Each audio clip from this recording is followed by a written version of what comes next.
खुलुमबाय एनबिएन चेनेल साफ्रोमबो रायजो राजासिम खुलुमनाय आरो सिबिनायखौ बावहरबाय नैबे समाव जोङो दिनैनि थाखाय जारिमिनारि सान आरो बे जारिमिनारि सानाव जोङो बेनि थाखायनो जारिमिनारि बुंगोन मानोना दिल्ली बायदि एनसीआर दिल्ली बायदियाव थानाय बर'फोरा दिनै गावनि राव हारिमुखौ फोथांना लाखिनो बावाखै दा बेखायनो आं केमेरामेन बिथांखौ दिन्थिनो खावलायदों जिहेतु दिल्ली एनसीआरनि बर' थुनलाइ आफादाबो बिथांमोनाबो दिनै लोब लोब फैनानै बाहागो लादों दिनैनि बे गोथार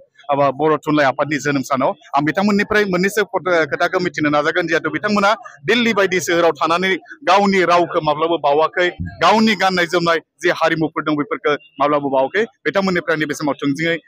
मिथिनो नाजागोन मा बुंगोन दिनै जिहेतु बड'लेण्डनिफ्राय गोबां रायजो राजाफ्रा बाहागो लादों नोंथांमोना बेहाय थानानै माबायदि मोनसे गोसो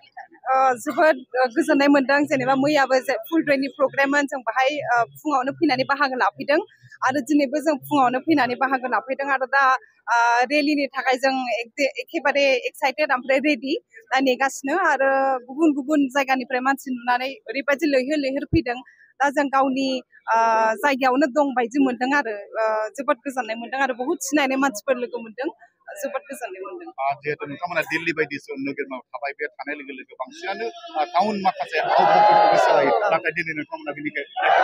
माबायदि मानो जिहेतु नोंथांमोना गावनि राव हारिमुखौ लाखियो औ बे बिराद इम्परटेन्ट माने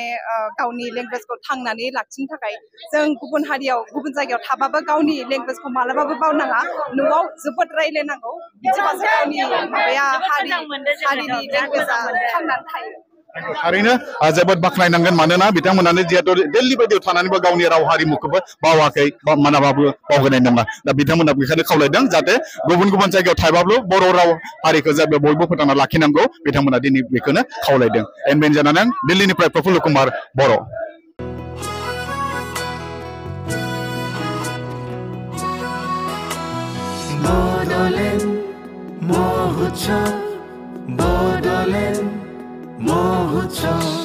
Bordolin, Mohucha, Bordolin.